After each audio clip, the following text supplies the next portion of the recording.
the Super Reality Fan Podcast. I'm joined today, as always, by Luke and JC, and we have our special guest back again, Yay! Hey Cassie. guys! So, Nice to see Cassie, you all again. I was gonna say, so if people haven't seen our video on our brand Steel, what fun fact you can tell them about yourself? Fun fact about myself, I live in San Francisco. I also have a black belt in karate. Fun fact. Yes, I love it. That was my fun fact. Nice, that's good. But yeah, we were just talking before we got on. Since this is the loved ones episode, we were trying to tackle all the things that happen in this episode, which a lot of them happen in tribal, but we figured we go through the loved ones visit in general just to see what's up with that. Guys and everyone, what was your perspective on the loved ones visit? I never look forward to the loved one's visit. I feel like this was a super polarizing episode. Like when I was going on Twitter, kind of like seeing what the temperature was about the episode, there were some people that thought it was amazing because they're so invested in these winners and like seeing their families was so emotional. And then there was people who were just like completely crapping on it because the strategy was very confusing / like we didn't get to see any of it. So Right. I'm a little more in the latter camp, but like I don't know. Like there were some sweet moments. Right.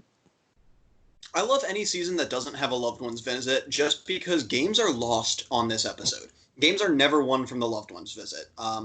Figuratively, I'm sure we could go back and figure out a connection that wasn't there before that somebody made with somebody else's loved one and like really bonded the two together that wasn't there before. But for the most part, it just polarizes. Yeah. Yeah, for me, I think that this episode especially highlighted the need for just more content. Like, I don't think I would have a problem with the loved one's visit taking a half an hour because I'm a huge sap and like cry very easily and like a very emotional visit. But realistically, we just need more time to be able to have the loved one's visit and also like strategic talk, because we can't just have the loved one's visit capitalizing on half of the episode and then you have 30 minutes to do a challenge, tribal council, strategy around camp. It just makes it really challenging, I think. And it's like they almost realized that they couldn't do a loved ones challenge for how much time they were taking. Also, because they did it so early, there's 10 people, so they're regardless going to have at least one loved one. But they spent so much time, especially on the families, which was cute. And like you said, but it just shows up and you're like, well, what's happening now? And JC, to your point too, the last person I can think that ever made like a bond out of the loved one was like Gavin in Edge of Extinction, because like his girl or his, I don't know if it was girlfriend, wife, his wife really bonded with the people that were left and the families that were at the Edge of Extinction loved ones visit. And from there, he kind of pushed that through to trying to build bonds to stay for the final three, which ended up working. But that's like one time out of however many times we've had in recent seasons. And it's just crazy that we don't get longer episodes, especially with a season like this. And we're in a pandemic. So it's like other shows have been extending things. Other things have been pushed forward. They could even donate some money they make from that last half hour they add on. But since we're not getting it, they could definitely have donated some of that money they made from the Fijian Airlines advertisement. Right. Yeah, there's definitely some left over. And it's just like, we could have got more time. Right. But this is what we're left with. Right. So was there any points from the loved ones visit specifically that you guys saw as significant? I saw some things edit-wise, but I was trying to think of maybe there's more connections otherwise.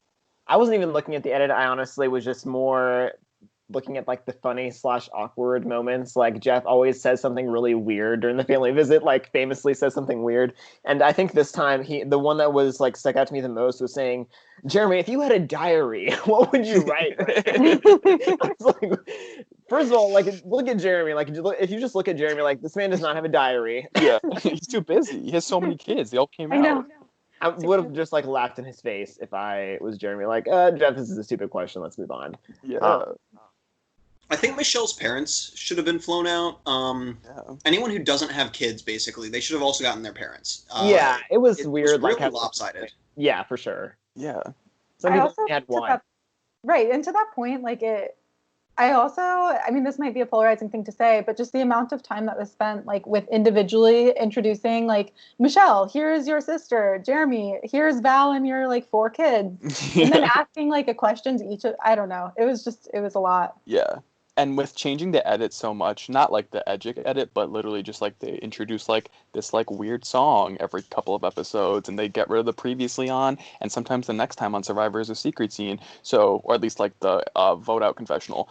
Why can't they just splice together the family visit and make it 10 minutes instead of 15 or 20? And especially because they're going to the Edge, it makes me think that's where I was kind of getting edit-wise, that something big must happen on the edge. Maybe they're trying to like build up some rapport, because maybe they just did want to show the edge of one of them isn't coming back into the game at this point. I mean, obviously one is, but and not making bigger waves, because they took quite a bit of time to show the Edge of Extinction loved ones too. Yeah, I think that like they just know that the family visit is like a very popular episode, and I think that they were just kind of like, it was like too much of a good thing. Like they're like, oh, people love the family visit episode, let's spend 30 minutes on it. And it's like, yeah, I get their logic in it, but it's not for everybody. And I mean, this is going to be like a very memorable episode of Survivor. Like this is going to be an episode that you can like reference years from now. Like, oh, remember that family visit that like took 30 minutes? I don't know. Yeah. Yeah. It's like in the ultimate season, like in like the biggest season they've ever had, they're going to have like an all-out family visit. So, it's fine. I'm not mad about it. Yeah. At least, did you guys see Sandra had tweeted, somebody had tweeted at her, I hope Sandra get a family visit at Ponderosa with her leaving the game early. Yeah. No, Randy said, he said something like, I'm never going to play Survivor again if like Sandra got a loved one's visit, or I'm never going to watch Survivor again. Right. And she was like, delete your account then, don't tweet about this season. And my family was hanging out with me. Yeah. Like. So at least we didn't get the Sandra loved one's visit. That would have been even more. They walk on the Ponderosa. I would want a Sandra Ponderosa video. Like, I want to see what Sandra's been doing for the last 20 days. Or like all by herself. Yeah, because she's not on the jury. Yeah, I want to see Sandra just hanging out and just being like, this is fine. I don't regret anything. Like, courtesy of Fijian Airlines. Yeah. Something else that I definitely don't think this will be a staple for seasons to come. Yeah. This is definitely because honestly, it might have been something that they even had to promise winners in order to get them to come back. Yeah. No, definitely. So I think we're safe from the 40-minute family visit in the future. Yeah, I agree. This might be it forever.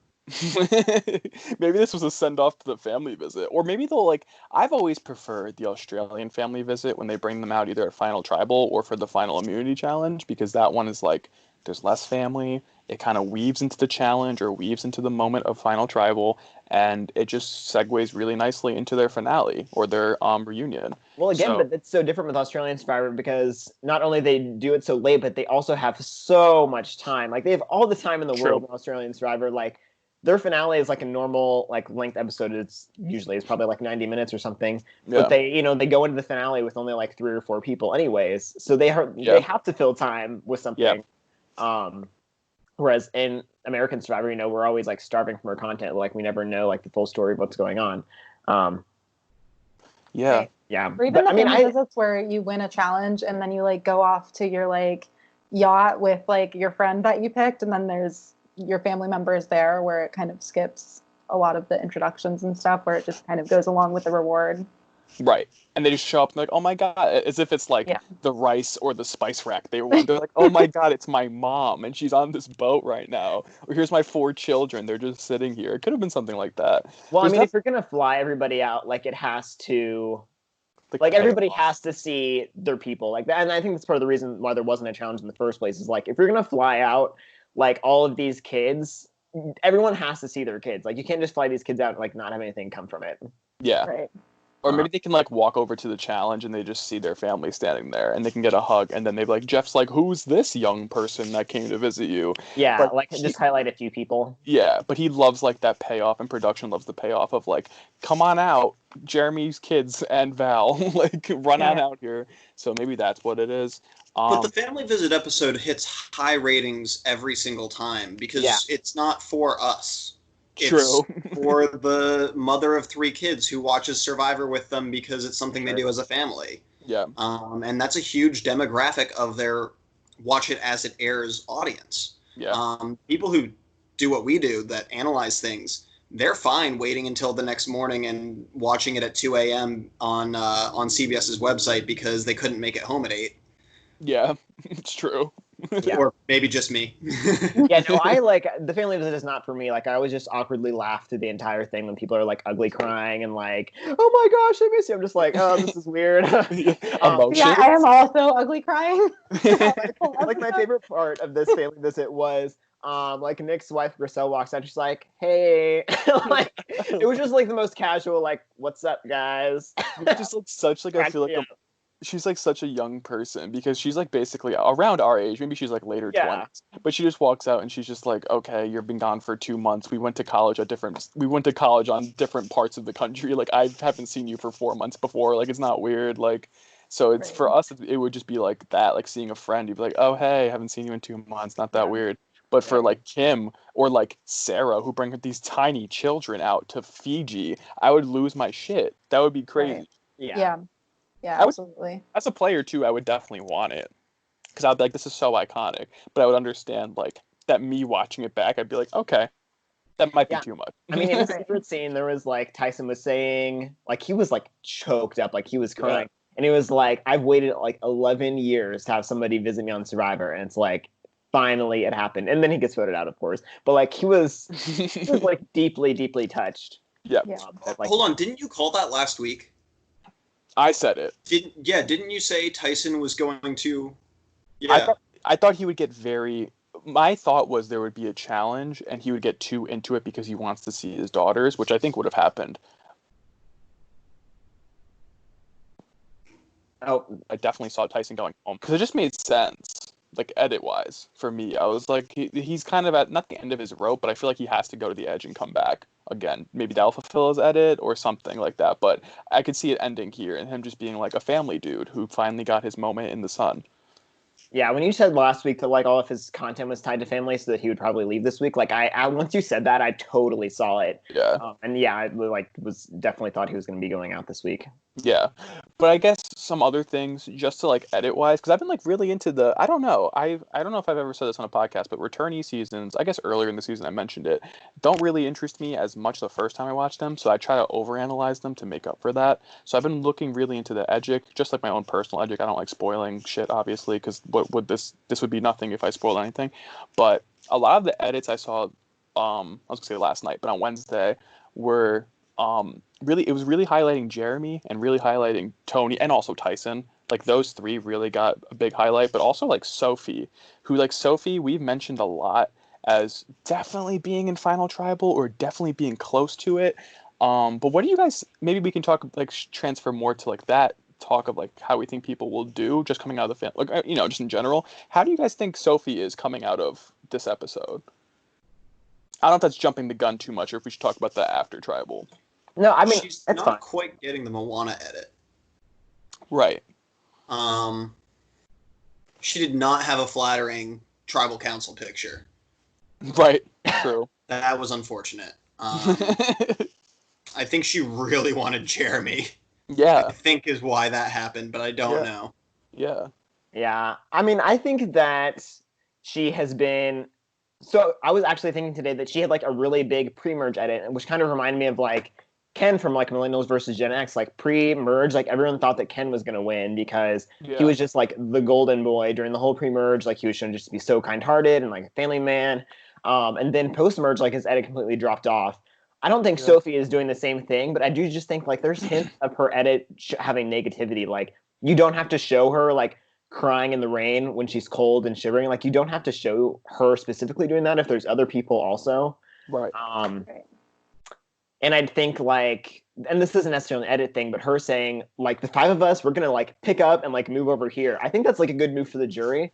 But it does come off like a little bit harsh also. Like she is definitely coming off like a cold stone killer, which I think that she is a cold stone killer.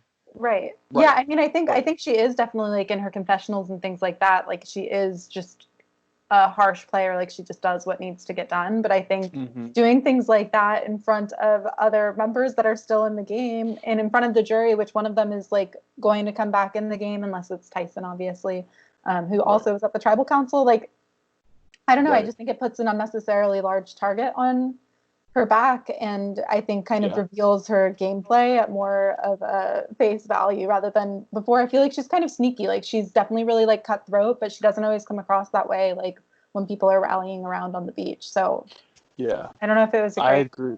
great look for her. I agree, and I think like I was one of those people that really I didn't underestimate her, but we just haven't seen her in her like adult form because we saw her when she was so young. Very intelligent person, very good strategically, pretty good socially her first time. She made everything happen. So coming into this game, I was like, I have to see what Sophie's like because I followed her on Instagram and Twitter. I know what she's like outside the game, but I want to see what she'd be like here. And she's made great bonds with Sarah. She's made great bonds with everyone around the tribe. And Sarah is very deeply entwined with Tony, which for me makes me think, okay, Sophie might by proxy be involved with her. But going forward, I'm like, I always saw Sophie as being at Final Tribal Council, but for her current trajectory, unless it like again like the example of we saw her crying in the rain, like why did we see that? So I'm curious to see where that goes. Maybe there's something of like a defeat at the last second in a tribal count or like in a immunity challenge that she needs to win, or maybe she needs to play her something like that. But I also saw a lot of good things from Tony and Jeremy, which makes me feel good because I like both of them. And I am still surprised that we are here, 9 people left, and Tony is still in the game and is genuinely not on people's radars. How do you guys? First immunity. He won his first immunity, and maybe we can segue into that for the immunity challenge. Because I always forget, we mentioned this earlier in talking about this season, Tony has never won an immunity challenge. How do you, any of you guys feel about him winning his first immunity challenge and still having a good edit as not a big target on anyone's radars? I think edit-wise, it seems to go along with the story that he's telling this season. You know, like this season, he's coming in and he's kind of like slowing things down, taking things a bit slower. He's on like house arrest, can't leave tribal, hasn't looked for idols.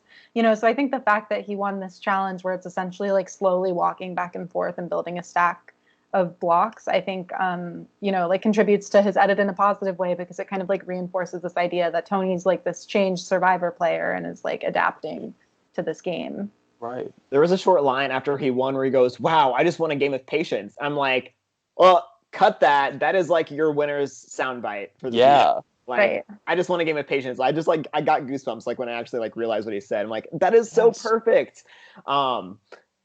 Yes. So I was really excited. And he got 2 fire tokens too, which is like, people obviously that are going to the edge are saying like who has how many fire tokens.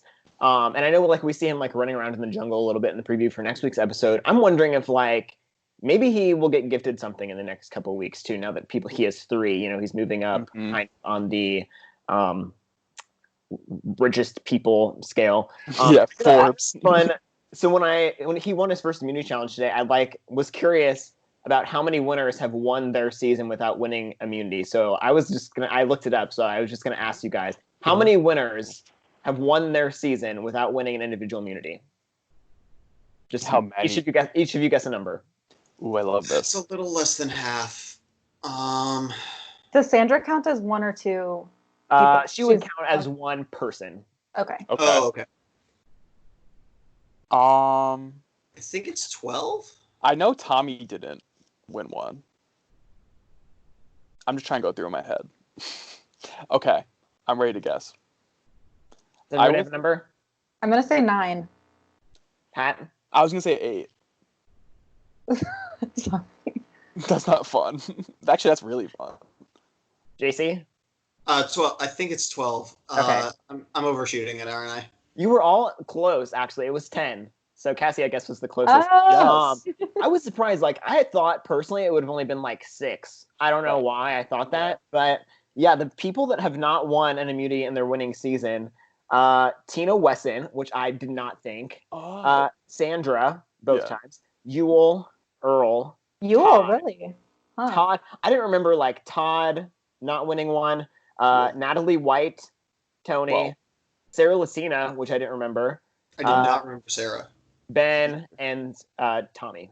Ben didn't win one. That's so. I don't know why that didn't stick out in my head. Yeah, it's because I think that's where we used to be so immune. Yeah. Yeah. Yeah, he was just immune. He was immune. No, and if you go back, and I'm not saying to do that because searching through all the episodes would be tough. If you go back 3 or 4 weeks, I actually made a comment about thinking Ben had won a bunch of immunities. And we literally pulled up his stats while we were recording. Yes, I do remember that. And he even referenced in this episode about how he, like the upside down U, which is like how he lost like the Final 4 immunity challenge. And the episode was called Full Circle, so I'm just like, it's another like little full circle moment. It's like he put the U the right way this time. Yes. I thought he was going to win this one because of that little edit moment, but I think they were just Right. like thanking all the people that remembered it from a couple years back. They were like, oh, this happened. It was just a Yeah. fun. You can't not include that. But That's I it, was really yeah. surprised at how many people had not won immunity in their winning season. Very interesting too. And coming off of like Tommy, who kind of played a very old school game last season, we come into this season, which is probably the newest school game we could ever have at this point. So it is cool to see that. And I don't know. I mean, I guess there's a lot of people left who haven't won immunity, but Tony, for me, is one of those people that I feel like there has yet to be an episode that hasn't helped his edit. There's like little things that go different ways. And for me, I'm starting to think, I'm like, damn, is Tony about to win this season? Or is it just I agree that every episode has like helped his edit though. There was that one episode like where Sandra got voted out. Yeah, with the Spy Shack, where everybody was like, where the fuck is Tony? Where like Sandra was like, we can't talk here. Tony's probably listening. Yes. But then he kind of redeemed himself. I think whether he wins or loses, his edit is all about like how he's changing. Yeah.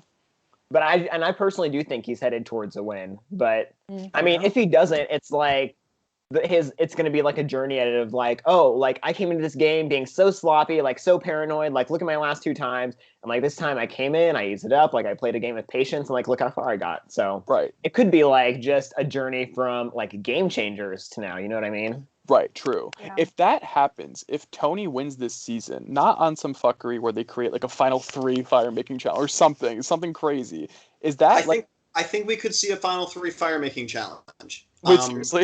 I think it could happen. Like you think it's going to be when's the last time we had a final 2? Well, they don't want to do final 2s anymore because the whole point of fire making challenge is to get all the big threats to the end. So if you have a final 2, it's harder to get the big threats there. So that's why I think they're not doing it anymore. But yeah, the last time they had it, I think, was Kageon, right? Yep. Oh, that's true.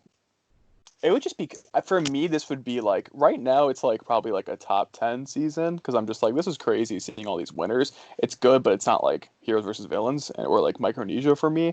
But if Tony wins this game somehow and doesn't win it off of some like BS, like how Ben won his season, like it's like final 4 fire making, and then like he takes like a goat with him, and then like he has one good competitor that he beats. This is sincerely like a top 5 season for me, just on the sense of like, for Tony to get to from where he is now still to get to the end is crazy. Even still, like he's built up this much rapport with people, but he has like this secret alliance with Sarah, which I guess we can get into in a little bit. But just like he has all these things like going around the island, everyone comes back to him and forgets that he's literally Tony. And I didn't coming into this season, I was like, okay, Tony's cool. Tony played a great game in Kageon. But like I'm seriously like drinking the Tony Kool-Aid. Like I wish Noah was here to like bask in it, because I'm seriously like I can't believe it. It's definitely not a final 2, by the way. There's 4 weeks left. We're at 9 players, so this Wednesday we go to 8. Then there is a 2-hour 7. episode, and then the first May episode is a double elimination. And then they add 1. Yep, and then they add 1, and that's the finale. Yep, yeah. I agree with that. Yeah. Interesting though. No final 2.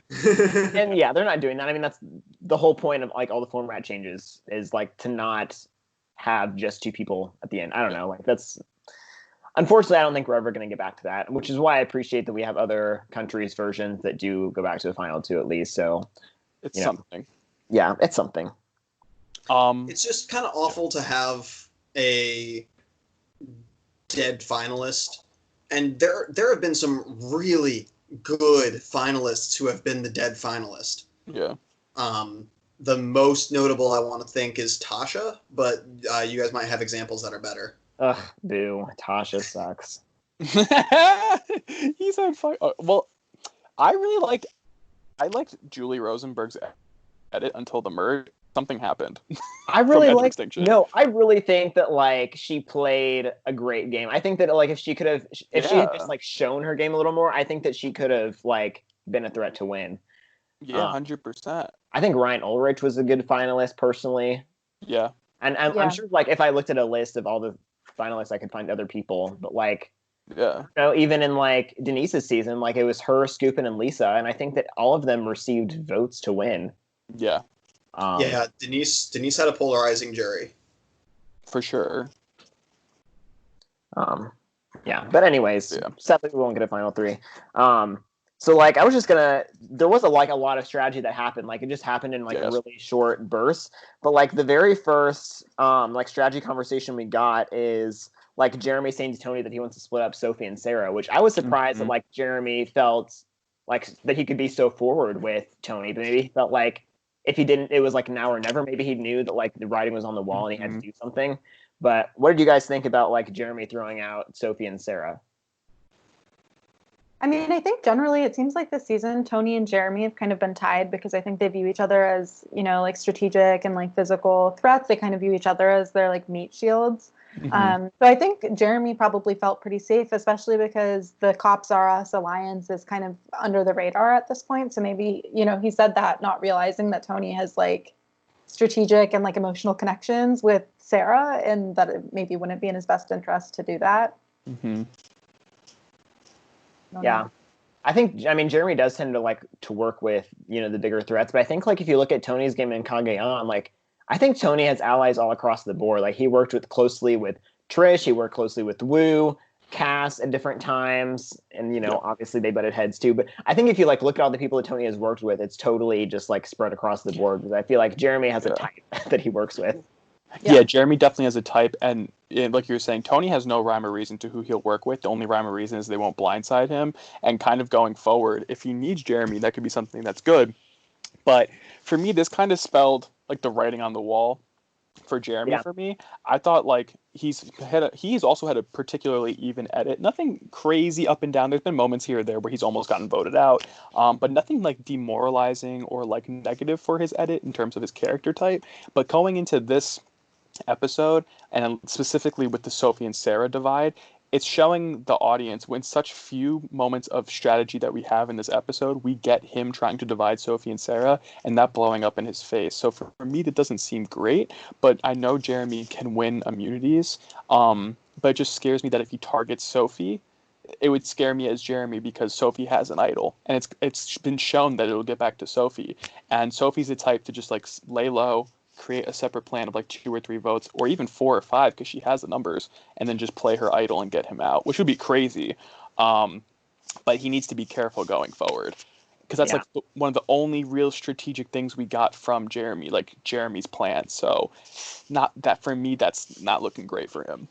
I have a question for you guys. Do you think that if Tony had gone along with Jeremy and said like, okay, let's go for Sophie, do you think that Sarah would have been opposed to moving forward with Tony and like working with Tony in the future? Oh man, like I think that she still would have worked with him because I think there's a ton of logic to Tony taking out Sophie. Like Sophie and Sarah obviously super tight, and like if Tony goes back to her and be like, hey, like sorry, I had to take out like Sophie because I was afraid that, you know, you were gonna take her, or like she was gonna cut me to get closer to you. Or we can make up a lie after the fact. He can say like, oh, Sophie was coming for me and it got back to me. I don't know. Like you can always blame it on somebody else. Like, oh man, Kim told me that Sophie was coming after me, so I had to go with Kim to get her out or something like that. You can always, you know, shove it off on somebody else. True. And in my head too, I'm thinking like, okay, Sarah's top allies in no particular order are probably Tony and Sophie. But then in my head, if I was in Sarah's shoes, which is kind of like, you know, not to bring our online game into it, but like me and Cass were in like a 3-person alliance, and it gets to a point where it's like, do you really want to go to the end with these 2 people that you all 3 are seen as the biggest threats? Like, yes, Sophie, Tony, and Sarah, final 3 sounds amazing, and that sounds like a really crazy battle for who would win that out. But it's almost like, does Sarah really want to do that? So that's what I'm thinking. Like, would Tony have actually swayed Sarah? I think it's a little too early for her to cut ties with Sophie. So maybe she would have bounced back, like what Luke was saying, and go right with Sophie. Trying to maybe get Tony out, which is a huge move for your resume because he still is Tony, regardless. So I don't fully understand why everyone is seeing Tony as a meat shield, as in the way that they are. Yes, he played a very dominating game his first time, and yes, he's playing a mentally much better game than he did during his second time, but he hasn't shown any level of you have to get rid of me, do it now. So I don't know how he got the meat shield position. Now, yes, he is definitely easy person to turn the numbers onto later on in the season. So in that regard, he is a good shield. But I think he's more of a diversion than a shield. Yeah. It's an interesting point. And then to give you guys some time to think about it and respond, the challenge that he won doesn't give him any extra clout. He won a carnival game, and some Survivor carnival games are wonderful, but it wasn't a physical drag-out competition that gives the worry that you're going to win another physical competition, and it wasn't a particularly difficult puzzle that shows, okay, this person's smart, they're going to get a puzzle later on when they need it. True. It was a carnival game. It was anybody's game at any point in time in that challenge for the most part. Yeah. I mean, I think people did their research and they knew who like the immunity threats were coming in. Like, I don't think anybody was looking at Tony to being like, oh, like he's going to be good because he's going to be like an immunity threat and people are going to want that out eventually. I don't think anybody was thinking that. I think it was more kind of like, I don't even like to make this comparison because it's gross, but like kind of like a Ben in terms of like, you don't know what he's going to do. He could have an idol at like any point in time. Like he could have an advantage. Like he likes to flip, you know, he flips the numbers really easily. So I do think, like, I know what you mean. He's not exactly a shield. He is more like a diversion. It's kind of like, I don't know, like a chaos shield or something where it's, you know, you don't want to keep this unpredictable force of nature in the game for too long because, you know, once you get to the end, like, he'll pull out a bag of tricks and he's going to be safe until Final 3. Right. It's like a bit of a wild card. Yeah. It's true, though. He's really minimized the target for now. But like Kassie brought up from like that right before the merge, he was blowing Noon to Call up and was like, they're like, where is he? So that could be something that maybe they dropped in there because it'll come back later, or maybe it is showing like the progress he's made. But I agree, though. I don't think he's necessarily someone, like you said, that's going to, like JC, that he's going to go on like this crazy run and keep winning immunities, like win the most immunities that anyone's ever won. It's just something that he happened to win because it's something that if you have enough patience that day, you can win. But yeah. Yeah, so like the next strategy conversation we saw was like the Tony Sarah argument where Sarah out of nowhere says, I want Kim out. Like Sarah is like, has a one-track mind. She's like, we're getting Kim out. Like Kim is a social threat. She's an immunity threat. She has people in her pocket. Like, and it was like, for me, like it's such a total role reversal where Tony was like the calm one. And she was like, it's like, Sarah, like just calm down. Like, let's think about it. And she's like, no, you don't want to vote Kim out. Why don't you want to vote Kim out? Like she was really overreacting, I felt, where I'm like, I feel like this is the exact reverse of what it has been maybe in the past where like, you know, like maybe not specifically with Sarah, but like with Trish, like Trish would be like, Tony, like calm down. Like, let's just talk about the vote. Let's breathe. And now like Tony is that to Sarah, like they're both really aggressive personalities. Definitely like Tony came off better in that conversation to me. Yeah. And for me, like thinking about the strategy talk this whole season, the only alliances that are still in the game that I can pinpoint in my head as seeing talked are like Sarah and Sophie and Tony and Sarah. Because like Tony and Sarah named their alliance to obviously Cops R Us years ago, but it's back again. And I don't think it's any coincidence that it's named like the only real named alliance that we have this season, and that tells viewers, both casual and superfan alike, that you should put value and stake into this, and you should realize like this is going to be something going forward or a callback to something before. But I think we're too far in the game to realize that like every time they go to the same rock and talk about strategy, that's usually the focal point of the episode, strategic wise. Sometimes it blows up like this episode, they didn't get Kim out, but it still was something that they focused on. And it's obviously we overanalyze everything. So you would think that there'd be another alliance that I can point to besides Sarah and Sophie, but Sarah always seems to be that focal point of going back and forth between the two, which I think makes her look good too. Yeah.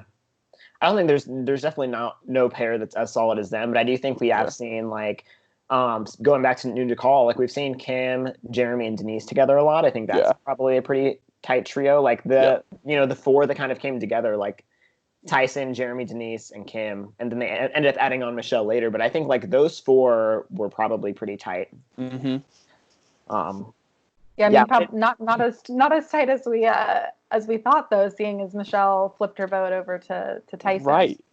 So like, was she just like for the other side? Like, did Nick and her decide to like go opposite directions to like decrease their threat level because they were seen as a pair, prior to this episode? Well, I feel like Michelle's number one priority aside from Nick is Jeremy. So I'm like, maybe that was like the tie for her into the alliance is like, oh, she wants to keep Jeremy and maybe even Kim. But like, I don't know if Michelle gave a crap about Tyson or Denise. Right. Especially Tyson because they weren't on a tribe together. Right. And then even more so, especially Denise, because how close are Denise and Jeremy actually? Right. We've seen a ton of we're working together because we have to, but yeah. It does. I do feel bad for Denise. I feel like she's tried so hard to be Jeremy's ally, and Jeremy's like, "No, like you're not my type. Like I want meat shields. you're you're 5'0". Sorry." Yeah. So like Laura Shambo. Seeing Denise stand next to her daughter was so funny because like she doesn't even come up. She like comes up to her daughter's shoulder. I'm like, this is a weird relationship. I know. And she started posting her daughter's paintings, her quarantine paintings, and I really want her to like start. I don't know. Eventually, that she's gonna have too many. Start selling them. Her daughter's a good artist. I mean, she's a teenager, but like, yeah, she has some that are really good that I've seen on Facebook. Do some Survivor fan art. Yeah, exactly. Yeah. Yeah. Could our next brand still be of the children of these people? Oh God. He's like, you got me with second chances. You can't get me again. I'm excited for Bergen. That's like the only name I remember. Bergen's adorable. I follow Tyson on Instagram, obviously, so that's why I know her. But yeah, I'm excited for when the inevitable children's season does happen in 15 years. Inevitable? I don't know if it's inevitable. There are enough kids that were at the very least young teenagers while their parents were playing that they've got it's a better pool than their winner's pool by a landslide. Like there are enough, but just because like your parent was good on TV or like your parent could get through the casting process doesn't mean that you will. Yeah. I mean, right. I feel like I've heard a million survivors say like, oh, I was in consideration for Blood versus Water. And it's like, I bet they had a massive pool of contestants for Blood versus Water because not everybody's loved one is made for TV. So it's like, oh, let's just like ask a ton of people if they're interested, and then we'll actually see if their loved one is made for TV or not. So right. I feel like a children's season, it's fun in concept, but I just don't think that like they're probably just not good enough TV. Yeah. But true. I don't know. I'd be here for it. Yeah, they could try it out. Survivor Offspring versus I don't know. I was trying to think of a creative name for non-Survivor. But until the day it becomes reality, it's not something I want to conversate on. Because your parents signed up for this. They agreed to go into the world and be talked about by people sitting at home on their couches. But like, I feel kind of sketchy talking about their kids beyond what we've done. Like, obviously, okay, yes, your child is adorable. They're on TV. They're making artwork. They're like, that's all positive. But as soon as we start talking Survivor and like giving them and like making a strategy for them, I feel dirty. Like Knox getting idled out the final three, like Sarah's final four, like tiny ass child. It doesn't seem right. Oh my gosh, do you guys see like the clip of Jeremy's kid like hamming it up for the camera? Yeah. Yes. It's so cute. His kids are ridiculously cute. Oh, I know. That was like the only family visit that like kind of got me, and not even the first time. Like on the rewatch, I'm like, okay, like Jeremy's family were like running out to see him, like they were so excited, and I did like, oh, that's cute. They missed him. Yeah, I know, that's nice, I guess. His heart grew 3 sizes that day.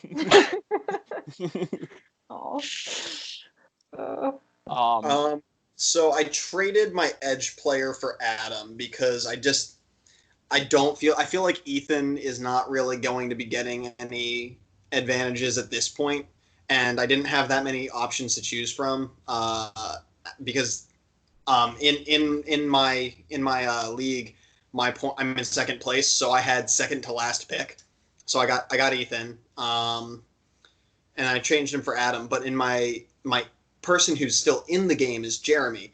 Do you think I should drop Jeremy this week because he's going to be taking too much of a hit next week? I mean, if I'm thinking predictions for next week, I think the top 2 candidates are Kim and Jeremy, but I do think that there's a lot of room for a flip to happen. But True. Definitely, he might make it a little further, but if you have an option of like a Tony or a Sarah or a Sophie, that would be a good trade.